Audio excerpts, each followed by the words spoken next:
O áudio que vocês vão ouvir agora é parte do podcast Xadrez Herbal. Caso vocês queiram ouvir mais sobre esse assunto e outros temas de política internacional, é só ir em xadrezherbal.com. Bem, passemos agora para o primeiro dos 3 blocos do Giro de Notícias.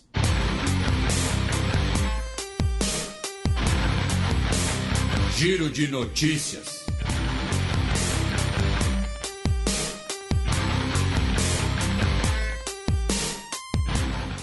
Notícia do sábado retrasado, dia 3 de junho. 3 soldados israelenses e oficial egípcio são mortos em tiroteio na fronteira. Foi o primeiro incidente fatal, né, entre egípcios e israelenses em mais de uma década, quase 2 décadas praticamente. E segundo, né, o porta-voz do exército israelense, a troca de tiros começou quando estava de noite, tá?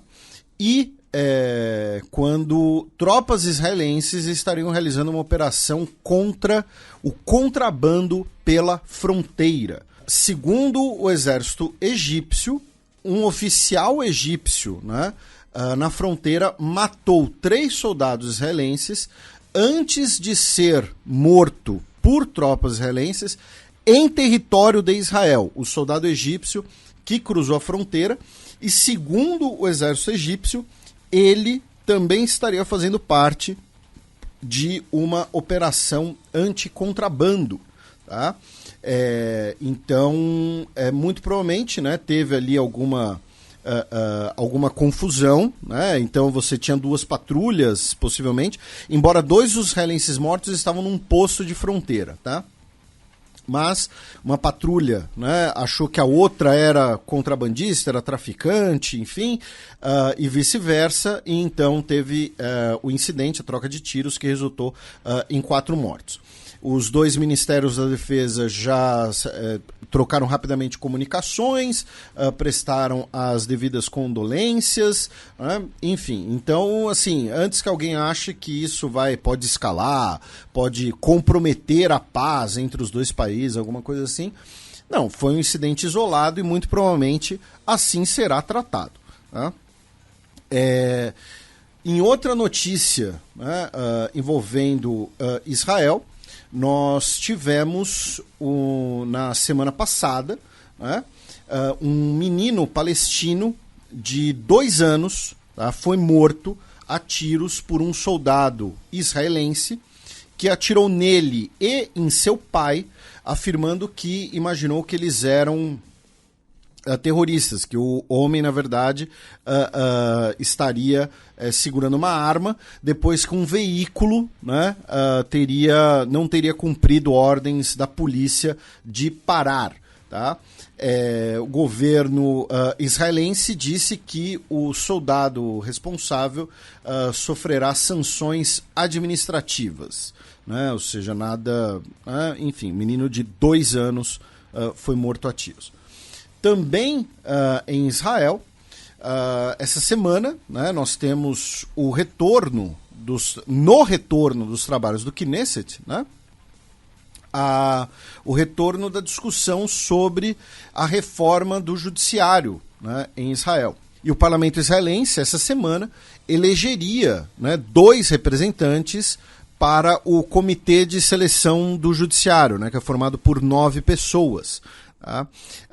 E normalmente um representante é eleito pelo governo e outro pela oposição. Isso é um órgão que já existe, tá, gente? Não tem nada a ver com a reforma do judiciário nesse primeiro momento. Porém, o que acontece? Esse voto acabou ficando travado, já que os partidos religiosos queriam 2 representantes ortodoxos, quebrando essa regra não escrita. É por isso que regras não escritas muitas vezes são muito ruins, porque basta uma pessoa Às vezes determinada, às vezes corajosa, às vezes espírito de porco, às vezes interesseiro, às vezes canalha, né, para quebrar a regra. Então, essa votação ficou travada e o governo Netanyahu teria assumido isso, teria tomado isso como um alerta em relação ao voto sobre a reforma do judiciário. E aí, Matias, a gente volta para o Egito com outra notícia, já que o governo egípcio barrou, tá, equipes do Museu Nacional de Antiguidades dos Países Baixos, tá, de realizarem escavações em algumas áreas egípcias, em protesto a uma exposição realizada por esse Museu dos Países Baixos. E aí é uma discussão muito curiosa, muito interessante, que é o seguinte: a exposição, tá, realizada pelo Museu Nacional de Antiguidades dos Países Baixos, que fica em Leiden, realizou uma exposição chamada assim, Kemet, Egito no hip hop, jazz, soul e funk. E aí Lembrando que Kemet é como o Egito era chamado na antiguidade. Eu não sabia. Você foi mais esperto que eu, pra variar. Pra variar foi irônico, tá, gente? O Serviço de Antiguidades egípcio, né, disse que a exposição ela tinha uma abordagem afrocêntrica que falsificava a história, tá? Afirmando que, né, colocava, né, fazia uma ligação entre o Egito Antigo e a música de artistas negros, tá? Especialmente por conta de artistas negros contemporâneos, tá? E com muitos elementos na exposição vindos da região da Núbia, né? Que é a região que é muito, né, geograficamente é o tal Sudão, mas que historicamente faz parte do Egito. E só um parênteses, Felipe, eu fui atrás da etimologia de Kemet, significa terra negra, né? Então. E é justamente isso, a população do Sudão é uma população negra, né? E então o governo egípcio criticou essa exposição como afrocêntrica, né, e reprimiu o museu neerlandês. E por que isso é interessante, né? Porque você tem essa discussão, né, sobre a cor da pele, né, sobre os antigos egípcios, né? Sempre dá polêmica com a Cleópatra. Exatamente, né? Aí teve a série recente da Netflix, né? Lembrando que a Cleópatra vinha da aristocracia macedônica. Exatamente, também, né? A dinastia ptolomaica era extremamente endogâmica. A Cleópatra era casada com o irmão dela e eles eram filhos de irmãos, para, entre aspas, manter o sangue puro. Esse debate, né, sobre os antigos egípcios, né, ele tem um dos seus principais proponentes, um dos seus primeiros proponentes, né, o historiador senegalês, o Cheikh Anta Diop, né, que hoje é o nome da principal universidade do Senegal. E aí tem duas coisas que a gente precisa falar aqui, que eu acho que isso são interessantes. A primeira você tinha populações negras no Antigo Egito. O Egito, geograficamente, a maior parte dele está na África.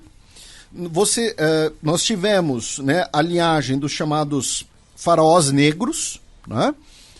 Lembrando que quando fala de Egito Antigo, gente, a gente está falando de milênios, tá? Milênios. A Cleópatra está mais perto da gente do que da pirâmide de Gizé, tá? Cronologicamente falando, tá? Se você ficou assustado com esse é um dado sempre legal. Então, o primeiro você tem sim essa presença, né? Porém, você também tem muitas vezes um debate contaminado por aspectos contemporâneos, né, anacronísticos. E principalmente porque o Egito criticou essa exposição e criticou ela como afrocêntrica. Porque para os egípcios atuais, para o Estado egípcio atual e as suas instituições, o Egito é uma coisa própria. O Egito não é parte da África Negra, o Egito não é parte do Maghreb, o Egito é parte disso tudo. O Egito, para eles, é uma grande ponte de civilizações. E o Egito... Com o Oriente Médio também.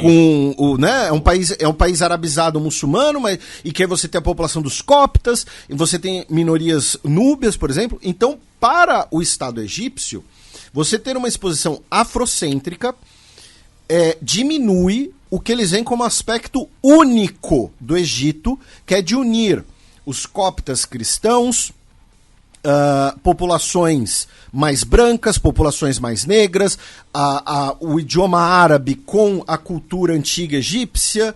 Então é isso, tá? Só fazendo um contraponto, Felipe, era um impasse muitas vezes que o Gaddafi tinha na Líbia, né? Porque por hora ele seguia uma linhagem mais pan-arábica, depois mais panafricanista, porque também a Líbia está nessas zonas de intersecção. É uma ótima comparação. Foi uma região colonizada por gregos, né? Então os nomes Cirenaica, Tripolitânia. Então é isso. O Egito critica essas questões não por uma questão apenas racial. Inclusive o Egito criticou a Cleópatra Negra da série da Netflix, né? Dizendo que era uma falsificação. Mas principalmente por isso. E a arqueologia é muito importante para a identidade externa egípcia, a gente já falou disso aqui algumas vezes, e então fica aí o assunto para os nossos ouvintes. Notícia da segunda-feira da semana passada, dia 5 de junho. Quase 80 alunas primárias foram envenenadas no Afeganistão. Mais uma notícia de mais repressão contra mulheres e meninas no Afeganistão, especialmente depois do retorno do Talibã. Isso ocorreu numa escola primária para meninas no norte do país, na província de Sar-e-Pul, tá? Como a manchete diz, cerca de 80 meninas tiveram que ser hospitalizadas. Felizmente, não há, até o momento, nenhuma notícia de vítimas fatais. O governo provincial diz que, muito provavelmente, foi o motivo do ataque, o motivo do envenenamento. Envenenaram a comida da escola, tá? Isso é uma especulação, não foi confirmado oficialmente, mas especula-se que foi isso. E, segundo as autoridades provinciais, a principal suspeita recai numa questão pessoal, né? Ou seja, uma pessoa que trabalhava na escola, enfim, que teria realizado isso, mas, não sabemos. E também relacionado ao Afeganistão, saiu um estudo de que houve uma queda de 80% da produção de ópio, também por conta de políticas de restrição do Talibã. E também no Afeganistão, meu caro Matias, no dia 8 de junho, tivemos um atentado contra uma mesquita em Faziabad, uma mesquita durante um ritual fúnebre, tá? Inclusive, e que 19 pessoas morreram e o ataque foi num ataque terrorista, numa explosão, que foi reivindicada pelo Daesh do Afeganistão.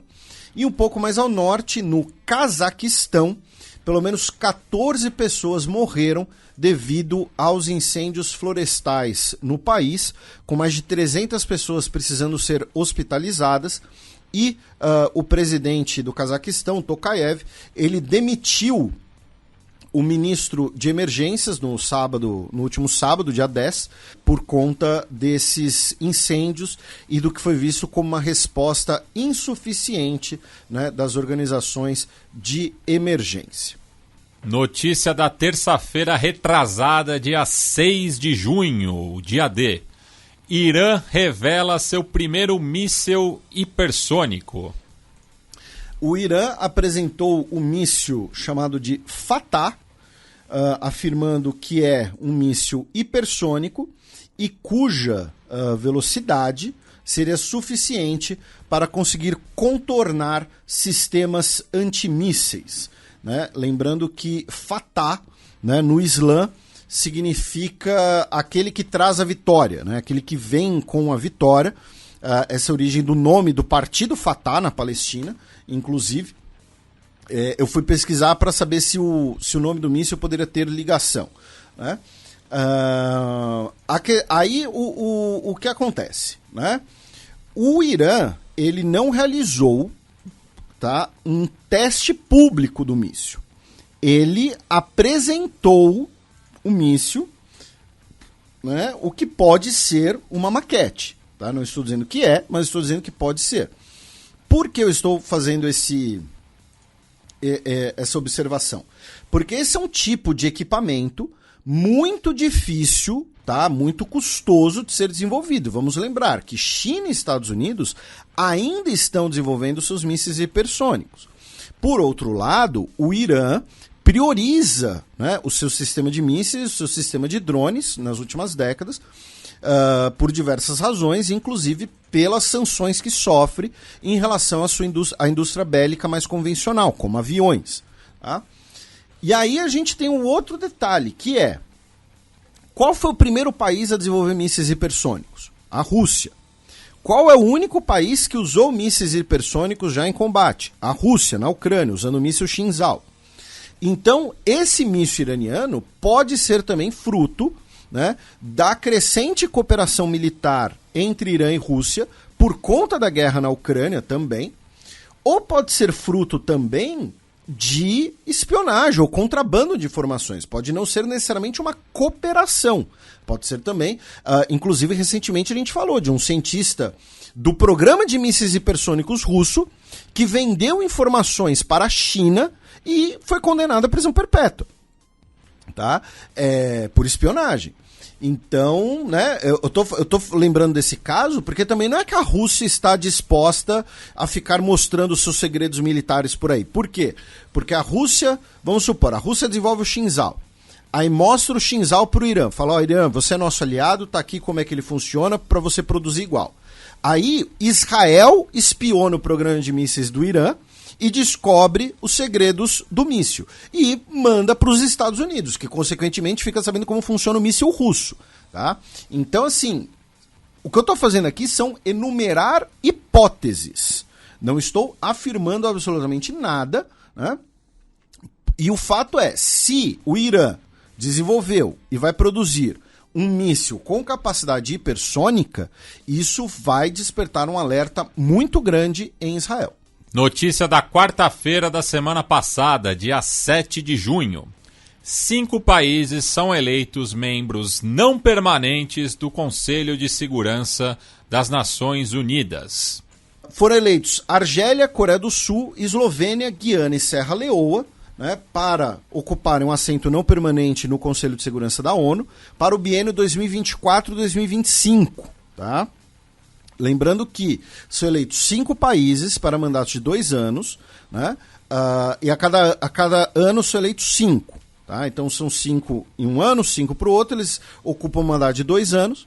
Nesse momento, tá, em 2023, o Conselho de Segurança da ONU é formado por Gabão, Gana, Moçambique, Emirados Árabes Unidos, Japão, Albânia, Brasil, Equador, Malta e Suíça. Tá? Gabão, Gana, Emirados Árabes Unidos, Albânia e Brasil saem e aí serão substituídos por Argélia, Coreia do Sul, Eslovênia, Guiana e Serra Leoa. Tá bom? Bem, agora a gente passa para o segundo bloco do Giro de Notícias.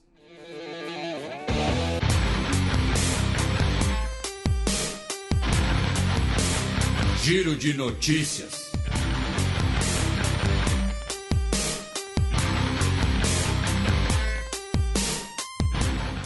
Notícia da quarta-feira retrasada, dia 7 de junho. Presidente de Ruanda demite vários oficiais militares em reforma. Ruanda anunciou um novo ministro da Defesa, um novo chefe do Exército, trocou 2 posições principais de comando e outros 14 postos de comando intermediário também foram trocados. Em alguns casos, inclusive, os militares foram para a reserva, tiveram o seu serviço militar sua carreira militar encerrada e, principalmente, tá? O governo não anunciou por quê, não deu satisfações por quê. 112 praças foram demitidos, tiveram seus contratos rescindidos, então, né, fica difícil entender. A gente pode fazer suposições, a gente pode especular que possa ter alguma conexão com a crise, né, no vizinho Congo. Né? E o Congo, a República Democrática do Congo, né, já várias vezes acusou, né, a Ruanda, as Forças Armadas de Ruanda, de apoiar o grupo M23, de controlarem recursos naturais do Congo, enfim. Falando no Congo, justamente, nós tivemos, no último dia 12 de junho, um ataque a um campo de refugiados perto da região de Ituri, né? No nordeste do país. Isso, que deixou pelo menos 45 pessoas mortas. Tá? A Codeco, né, assumiu a responsabilidade pelo ataque. Né? A Codeco é a sigla para Cooperativa para o Desenvolvimento do Congo, que na verdade é uma série de grupos, uma série de... uma coalizão de milícias. Boa. Sua definição ficou melhor. Ainda no continente africano, notícia da quinta-feira da semana passada, dia 8 de junho. Oposição da Guiné-Bissau obtém maioria nas eleições parlamentares. Vamos lá. O Partido Africano para a Independência da Guiné e de Cabo Verde. Foi formado por Amílcar Cabral. Isso, né, que é hoje, né, ele acaba sendo uma coalizão, né, também envolvendo outros partidos menores, né, e que, como você mencionou, né, o Amílcar Cabral é o líder histórico, né, da independência. Foi fundado como um partido comunista, hoje é um partido social-democrata pan-africanista. Ficou em primeiro, né, conquistou 54 cadeiras dos 102 assentos, liderado pelo Domingos Simões Pereira, enquanto o partido, né, do presidente, o Movimento pela Alternância Democrática, né, o MADEM, ficou em segundo com 29 cadeiras. Né, no caso, o presidente Umaro Embalo, né, que foi, né, teve carreira militar, enfim. E lembrando que o presidente dissolveu, né, o parlamento no ano passado, acusando de corrupção e tudo mais, e convocou essas novas eleições. Em terceiro lugar, ficou o Partido pela Renovação Social, com 12 cadeiras, perdendo 9. Em quarto lugar, ficou o Partido dos Trabalhadores da Guiné, com 6. E, em último lugar, a Assembleia Unida do Povo, com 1 assento. Então, a oposição ficou em primeiro, com quase 40% dos votos, e vai ter mais da metade do parlamento. Tá? Isso é o mais interessante, isso é o mais importante. E as eleições tiveram, né, reconhecimento internacional, inclusive o governo brasileiro soltou uma nota, né, afirmando que as eleições foram realizadas de forma justa. Agora vamos para a África Oriental, já que no último sábado, dia 10 de junho, 9 pessoas morreram e 10 ficaram feridas em cerco a hotel na Somália. Pois é, tivemos um episódio, né, parece coisa de filme, já que um hotel em Mogadishu, um hotel na beira da praia, inclusive, foi atacado, né, pelo Al-Shabaab, e 9 pessoas ficaram mortas depois de um cerco, né, que durou várias horas. 84 reféns foram resgatados, 10 pessoas ficaram feridas, e dentre as pessoas mortas, 3 eram soldados das forças somali. Né? Lembrando que o Al-Shabaab ele costuma realizar ataques a hotéis e restaurantes em Mogadishu. Né? O hotel, no caso, é o Pearl Beach Hotel, porque são os lugares frequentados por representantes internacionais, por políticos internacionais, por pessoas da força da ONU, enfim, são, não é nem internacionais a palavra que eu quero, estrangeiros, né? São os lugares frequentados por estrangeiros. Internacionais é muito português PT, né? Português de Portugal. Né? São lugares frequentados por estrangeiros, né? O que acaba gerando mais repercussão, mais notoriedade e eventualmente aumenta as chances de você, né, no caso você, o Al-Shabaab, né, o grupo extremista, conseguir atingir alvos, né, de perfil, né, mais destacado, enfim. Os 7 terroristas, né, morreram, tá? Então, ainda na África Oriental, meu caro Matias, da Somália nós vamos para o Quênia, com uma mera atualização, né, já que foram confirmar, né, o número oficial de mortos da Igreja, né, da Boa Nova Internacional, aquele culto, né, do senhor Paul Mackenzie, que as pessoas morriam de fome, possivelmente ligado a tráfico de órgãos, inclusive. O número de mortos oficial, incluindo em sepulturas, né, em valas comuns, chegou a 303. Tá?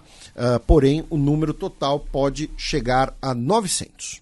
E fechando esse segundo bloco, notícia da quarta-feira passada, dia 14 de junho. Parlamento do Líbano não consegue eleger presidente pela 12ª vez. Pois é, o presidente libanês, ele é eleito de forma indireta pelo parlamento e ele precisa ser um cristão, tá? Né? Então, lembrando, né? O presidente do Líbano precisa ser cristão, o primeiro-ministro precisa ser muçulmano sunita e o chefe do parlamento precisa ser um muçulmano xiita. Tá? E por conta dessa questão, inclusive, né, sectária, não se consegue chegar num acordo. Tá? E dessa vez, né, esbarra sempre na objeção do Hezbollah. Né? O Hezbollah hoje é um dos principais partidos, né, do parlamento, inclusive em números, e afirma que os candidatos propostos são candidatos confrontacionais. Né? Aí entra nesse balaio as investigações sobre a explosão do porto de Beirute. Né? Nós tivemos aqueles confrontos, inclusive, entre xiitas e cristãos nas ruas de Beirute. E o candidato cristão, né, que o Hezbollah propõe, o Sleiman Frangieg, ele não representa nenhum partido cristão. Né? Então, os partidos cristãos não aceitam o nome cristão, entre aspas, né, muitas aspas aqui, de consenso que o Hezbollah tenta promover. Né? Então, a crise política continua num país extremamente afetado pela crise econômica. Né? Essa semana, né, já começaram a surgir várias matérias, né, várias denúncias sobre como as elites econômicas do Líbano estariam justamente sabotando o acordo com o FMI. Né, lembrando que o sistema bancário libanês está com um grande problema de liquidez. Tá? Então vocês podem ler um texto sobre isso. A gente, inclusive, repercutiu o caso do homem que sequestrou um banco para conseguir sacar o dinheiro da própria conta. Isso. E tem um texto sobre isso, para dar uma sugestão para os nossos ouvintes, meu caro Matias. The Shadow Plan, How Lebanese Elites Are Sabotaging Their Country's IMF Lifeline. Tá? Enfim, apenas uma sugestão de leitura. E isso que o Matias mencionou, né, do cara que sequestrou o banco para sacar o dinheiro da própria conta, hoje, dia 16, nós tivemos diversas agências bancárias que foram atacadas em Beirute, né, por manifestantes. Especialmente o Banco Audi, o Banco do Beirute e o Biblos Bank. Tá? O Banco Audi, eu não sei se tem ligação com a montadora. Tá? Aparentemente não. Aparentemente ele é 100%, né, ele é libanês mesmo, fundado no Líbano, em 1830, ou seja, antes mesmo da própria Audi. Então, agradecemos ao senhor Google pela resposta. E uma outra notícia da região, meu caro Matias, aqui é para a gente conversar, né, algo também interessante, algo que a gente se interessa muito, fala muito aqui no programa. Essa semana, as 3 principais organizações mundiais de golfe, né, não que a gente se interesse muito por golfe, né, mas o nosso ouvinte vai entender. Né? Meu único contato com golfe é o primeiro filme do Adam Sandler. Não é o primeiro, é o segundo. O Happy Gilmore. Isso, o Happy Gilmore. O maluco no golfe. O aposto o nome em brasileiro. português, um maluco no golfe. em que o Apollo Creed é o instrutor de golfe dele. O Chubbs. Nossa, você lembra o nome? Adoro esse filme. Enfim, as 3 principais organizações de golfe do mundo, o PGA Tour, o DP World Tour e a LIV Golf, anunciaram uma fusão, tá, para o ano que vem. Por que isso está num programa de política internacional? Porque essas 3 organizações do golfe, elas estavam rompidas desde a criação da LIV Golf. O LIV Golf foi criado pelo Fundo Soberano Saudita, tá? Que botou muito dinheiro no esporte. E agora, as 3 organizações não vão apenas se fundir, mas sob financiamento do Fundo Soberano Saudita, né? Então, é mais uma etapa, né, nas políticas de sport washing da Arábia Saudita, que é aquela ideia de você usar o esporte, usar a notoriedade do esporte para melhorar a imagem pública de um país, né, ou então, não é nem ou, né, e fazer a opinião pública internacional parar de olhar para questões como direitos humanos, como representatividade popular, como judiciário independente, essa ideia maluca, né, que não existe na Arábia Saudita. Foi o tema da minha coluna, né, que saiu hoje na Gazeta, meu caro Matias. E aí... Lembrando também que a monarquia saudita estatizou os 4 principais clubes do país, né? Futebol, de futebol, o Al Ittihad, o Al Ahly, o Al Nasser e o Al Hilal.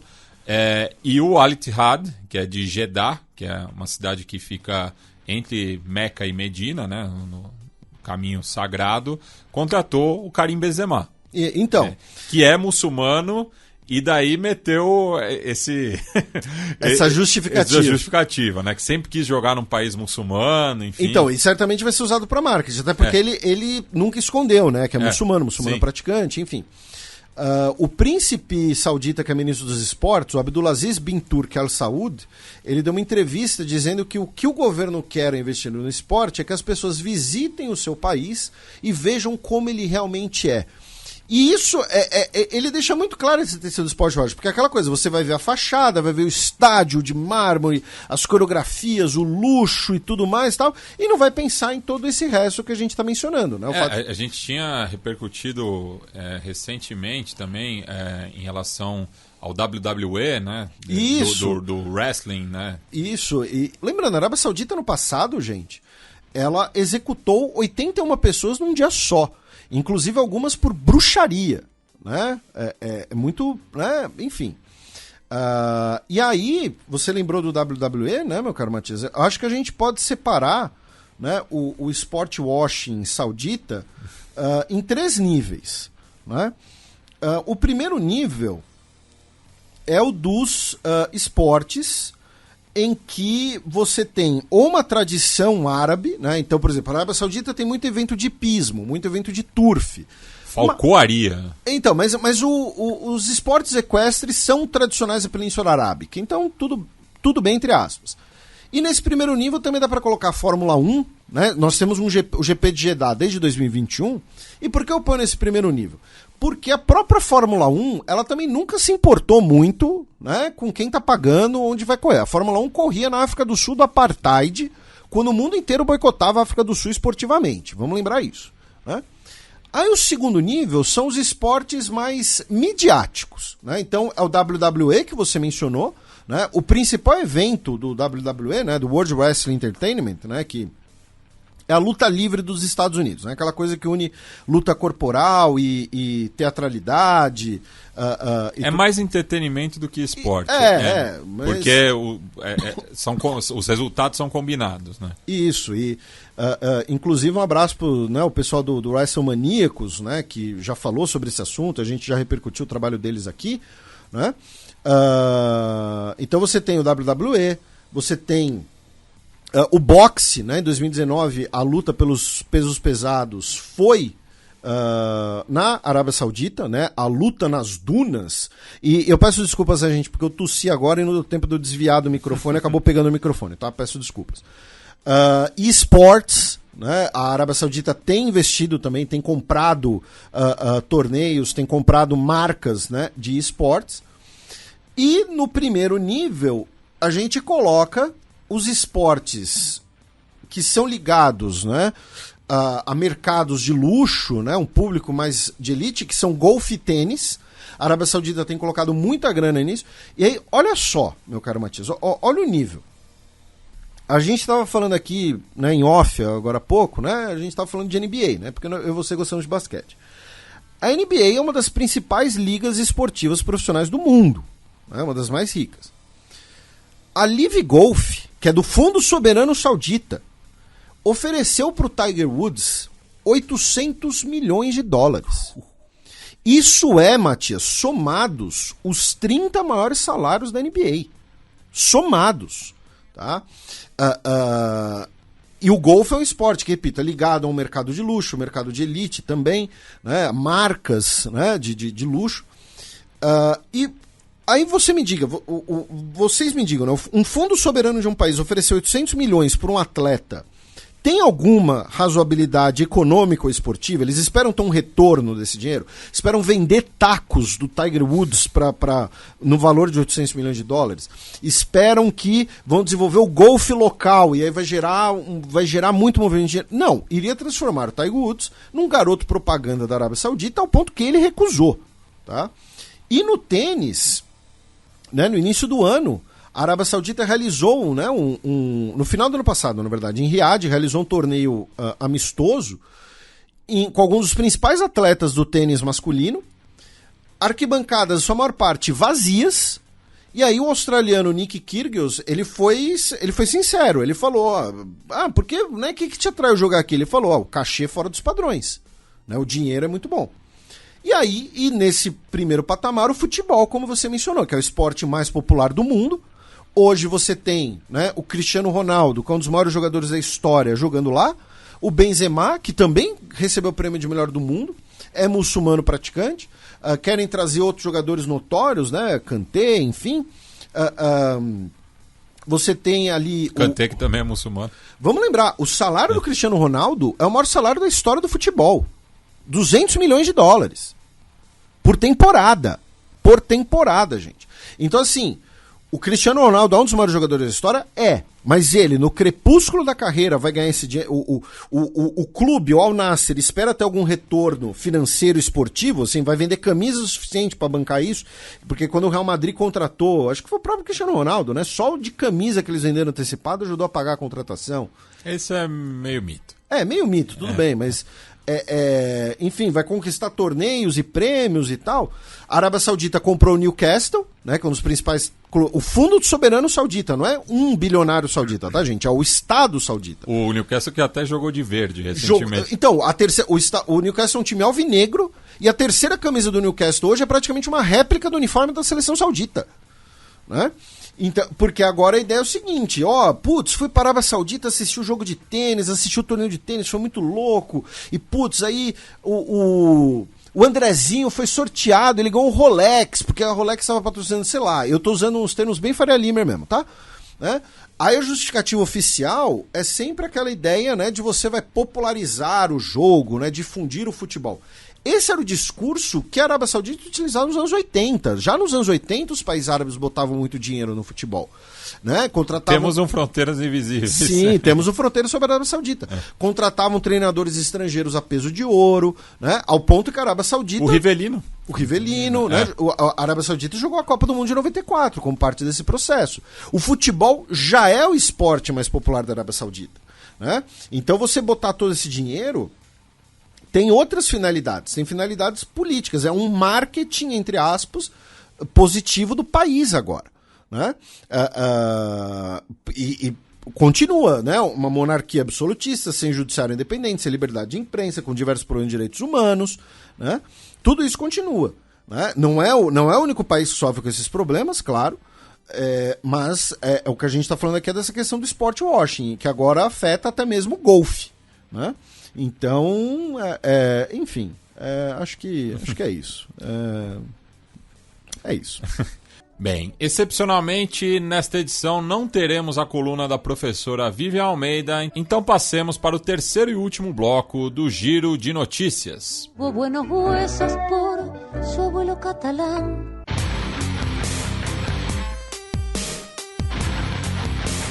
Giro de notícias.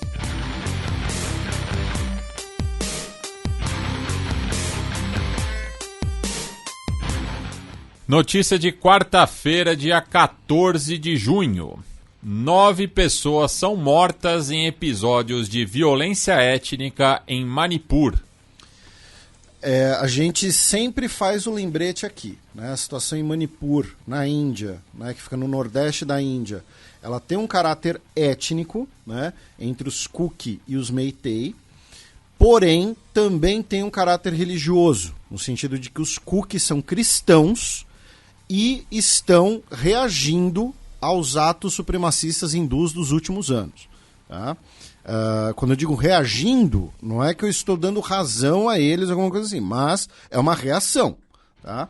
E tivemos agora mais 9 pessoas mortas. Tá? Desde 3 de maio, são pelo menos 100 mortos e 40 mil pessoas deslocadas. E no estado onde tinha a residência do vice-ministro de Relações Exteriores, né, a casa dele foi incendiada por manifestantes também. Tá? Ainda em relação à Índia, meu caro Matias, 2 notícias. Primeiro, o senhor Brij Bhushan Charan Singh, que é parlamentar pelo BJP, o partido do Narendra Modi, né, ele também é o presidente da Federação Indiana de Luta Livre, tá? De wrestling. E ele é acusado por diversas lutadoras de assédio sexual. As lutadoras, com apoio dos lutadores, né, realizaram diversos protestos nas últimas semanas, afirmando inclusive que o governo estaria supostamente ajudando a encobertar os crimes devido à proximidade dele com o BJP, tá? Né, com o Narendra Modi, melhor dizendo, e agora a polícia, depois de ter conversado, né, ter entrevistado 155 pessoas, decidiu formalizar as acusações contra ele por assédio sexual e intimidação criminosa. Nesse caso, o wrestling do United World Wrestling não é o wrestling dos Estados Unidos, é o que a gente chama na Olimpíada de luta greco-romana. Que mudou agora para luta olímpica. Luta olímpica. Né? Às vezes também é chamado de luta livre. Né? Embora a luta livre passou a ser associado com o que hoje é MMA, né? Nos anos 80, né? No sentido livre de valia tudo. Né? Inclusive o primeiro nome, né, do MMA era Vale Tudo. Era Vale Tudo, né? Porque valia tudo mesmo. Só não valia dedo no olho, né? Acho que chute genital, alguma coisa assim. E outra notícia da Índia é que no novo parlamento, né, no novo prédio do parlamento, tem um mapa que é um mapa físico, tá? É um mapa do subcontinente indiano. E os governos de Bangladesh, Paquistão e Nepal protestaram, porque o mapa induz, né, induz de induzir, não de hinduísmo. Né? O mapa induz, né, ele também tem pedaços de Myanmar e do Sri Lanka, e o Sri Lanka, né? Ele induz que todos esses territórios, então, seriam o mesmo país, né, a mesma coisa, enfim. O governo de Bangladesh disse que já solicitou explicações oficiais do governo indiano, né? O governo paquistanês também, e o Ministério de Relações Exteriores da Índia disse que, na verdade, o mural é um mural artístico que retrata o Império Mauryan. Né? Depois, né, veio a versão dizendo que é um mapa físico, na verdade. Né? Ou seja, não é um mapa, né, um mapa do subcontinente indiano. Né? Enfim, mas obviamente, né, muita gente, né, coloca, né, que é um projeto, né, é parte ali do projeto, né, do supremacismo hindu, no sentido de que tudo isso aqui são terras hindus, isso daqui é o Hindustão. Né?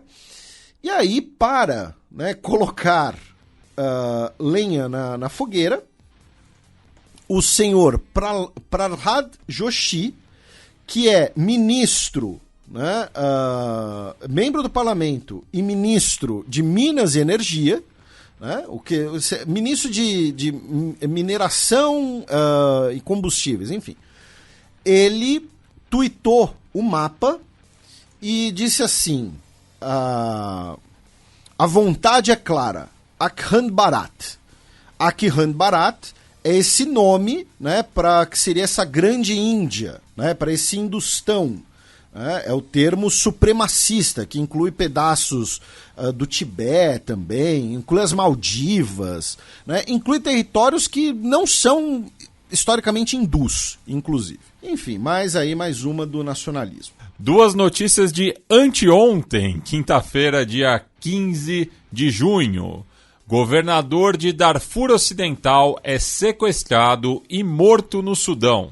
O governador de Darfur Ocidental, né, um estado do Sudão, o Khamis Abakar, ele criticou, né, as forças de apoio rápido, né, afirmando que o grupo paramilitar era responsável pela morte de civis no seu estado.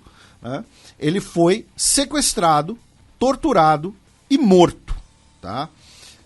Muito provavelmente, né, justamente pelas forças de apoio rápido, né, as milícias armadas anti-governo do Sudão, que ele criticou em mais um infeliz desdobramento da guerra. Inclusive, você tem ali imagens circulando nas redes sociais, né, imagens violentas e tudo mais, infelizmente, né?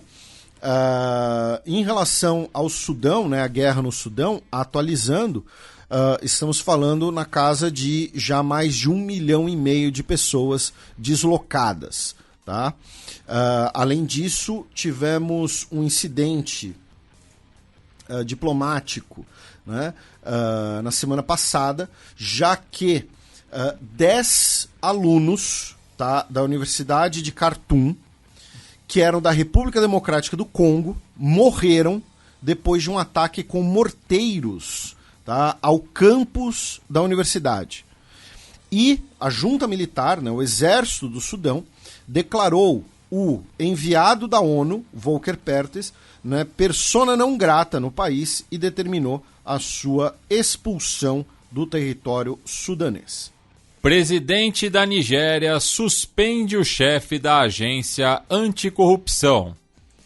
Isso, na verdade, é uma tradição, né? Já que praticamente todos os últimos chefes da agência anticorrupção nigeriana foram suspensos. Porque estavam investigando a corrupção. E possivelmente envolvidos também, né? Quem vigia os vigilantes, na verdade. Né?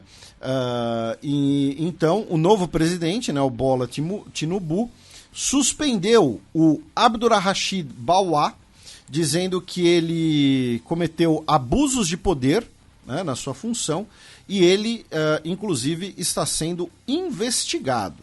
Tá?